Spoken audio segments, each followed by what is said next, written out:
Ladies and gentlemen, boys and girls, it is me, Marcus Marjoram, and I'm here to talk to you guys today about the art game. Over this past couple of days, I ran into a couple kids and they asked me a few questions about what does it take to be an artist today, and is art dead, or is there any way possible that I can make a living as being an artist? And I told them, I said, you can be an artist, you can make a living being an artist, but you have to know a few things. In being an artist, it boils down to two different things: discipline and financial management. But before you get there, it depends on what type of arts you want to get into.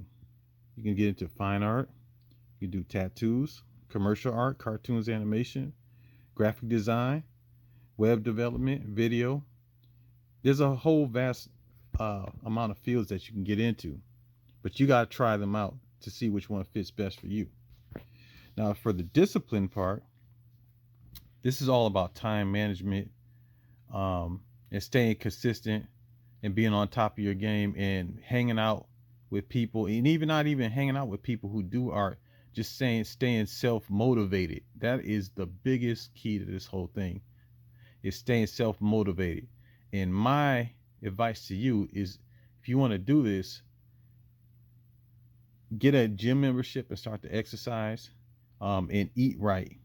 Because when you're in the gym, those reps remind you of doing repetitions in your life as far as your work. It trickles down all over the place in your life. And I mean, it's a good way to keep you on top of everything. And then eating right. Now, I stress this a lot with a lot of people and my friends. Eating right, because what you are contributes to how you think. So if you're eating a lot of junk food and sugar is a depressant. It takes you high. It takes you on a huge emotional high, and it drops you down really hard. So if you're gonna eat sugar, I suggest you eat fruits, and fruits like watermelons, bananas, anything that's kind of sweet that get you there. But the thing is you won't get that hard crash like you do with like a candy bar or anything like that. And also, whatever you eat contributes to how you feel and gives you mental clarity and relieves a lot of stress and depression. Your thoughts won't be so stressed and depressed when you eat right. So that's the discipline portion. Financial management means, when you start to make some money, no, of course, the taxes, the credit, and all that kind of stuff. But the thing that keeps you maintaining as an artist is knowing how to use your credit, how to use your taxes, tax benefits, and on top of that, taking your money, and separating your money up into a savings account, an investment account, and your monthly expenses account, and then your money off to the side. So that way, you when you get your money, you divide it up, and you're investing as you go. You're building money up in other areas as you go. So one day you may get burnt out, and you might say, you know what, I don't want to do anything for a whole week. You can take a whole week off because your investments, and you budgeted your money the right way to save you from getting burned out. So as you go, I mean, any type of work that's tedious, like artwork, being a hairstylist, or cutting hair, or anything like that, where you just got to just do it all the time, it's going to wear you down a little bit. So you have to create some kind of way to diffuse. And that's the reason why I say get a gym membership too. You got to find some kind of way to diffuse, meditate, and take your mind off that stuff, and take breaks. Taking breaks is very, very important. And that's where financial management comes in, on this portion of being an artist. Because as you work, I mean, you're going to get three types of money. You're going to get your slow money, and then you're going to get your fast money, and then you're going to get your one-shot money. And everybody knows what one-shot money is, and that's one big lump sum of money that comes out of the blue, like 25,000, 50,000, or even 10,000. And when you take that money, when you get that money, you take that money, you save it off to the side because you don't know when that rainy day is going to come. And then you take pieces of it and you do investments with it. So that way you can create other buckets of money as you're working on your artwork. So your money's working for you in the background in other ways, and you're investing in other things with that one-shot money, and then your other money too. And you're dropping some money into your other accounts, your investments, your bills, your savings, and all that kind of stuff. So that's very important. So this is part one of being an artist. I'm about to make another video, which is part two, the second part of what it takes to be an artist, and that's your branding, promotions, and marketing. All right. Hello, everyone. So the last video went over discipline and financial management and the different types of categories of being an artist. And today we're going to go into the branding, marketing, and promotions. When it comes to selling your products as an artist, there's a couple reasons why people buy from you. I put little bullet points on, excuse my writing, but I've just been writing on sheets of paper as the thoughts come to mind. But some of the main reasons why people buy from you is because they trust you and your credibility, and that's a good one. And then they like you, the product is good, and they need your product. And then sometimes it's both. They like you, your product, and they respect the hustle. And then sometimes it can just be all the above. And mainly, you'll see some people who have really crappy work. You're like, how in the world is this guy selling so much? And then you meet the person, and the personality is so magnetic and so positive and therapeutic to talk to that people just want to be around in that person's energy. And that's one part.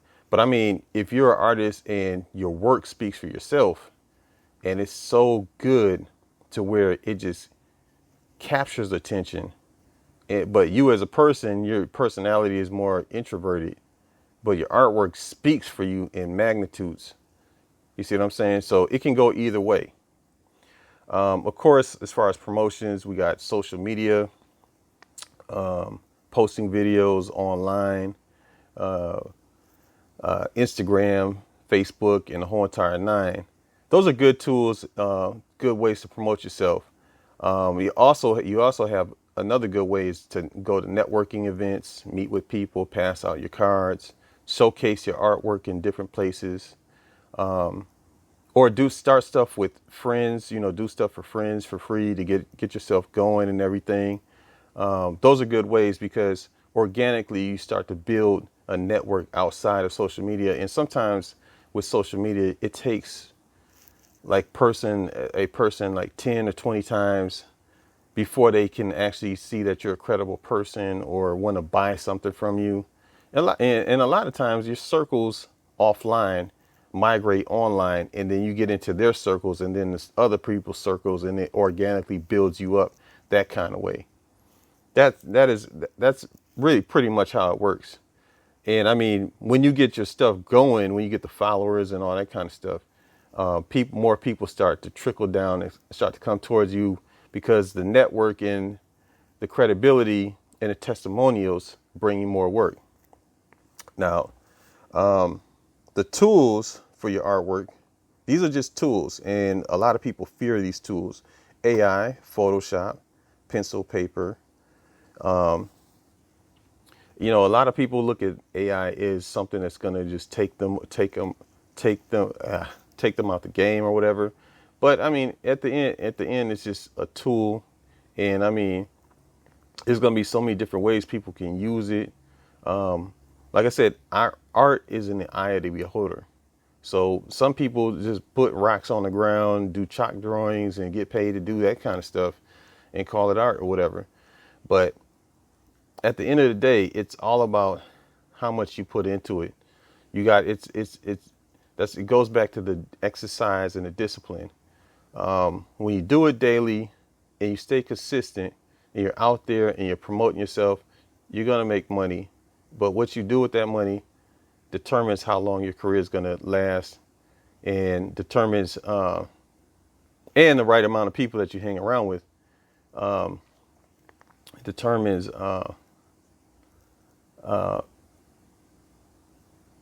what your health is going to end up being. Also, like the circle of people that you keep too.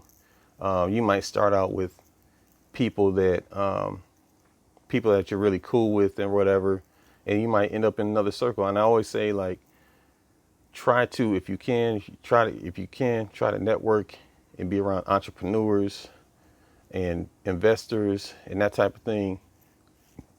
So that way, when you get projects going, they want to invest in your projects, and you have like a track record or whatever from doing your work, and you got like a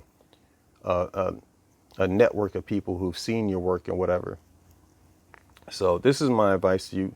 Anybody who wants to be an artist, you can become an artist and make your full-time living at it, but it takes dedication, and it's going to take some work. And the realistic side of it, when you first start, you're gonna have to like work and do this on the side and then build it up. It's gonna take about 1-2 years to build your network up.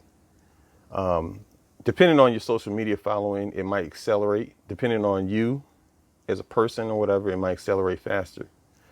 But myself personally, I started out being like a flyer dude, graphic designer, and then it turned into a whole lot of other stuff, videos and art and all kinds of stuff. So where you may start out is not where you may end up at. You may end up in public speaking or a teacher or whatever. All right, guys. So that's my video on how to become an artist. All right, bye.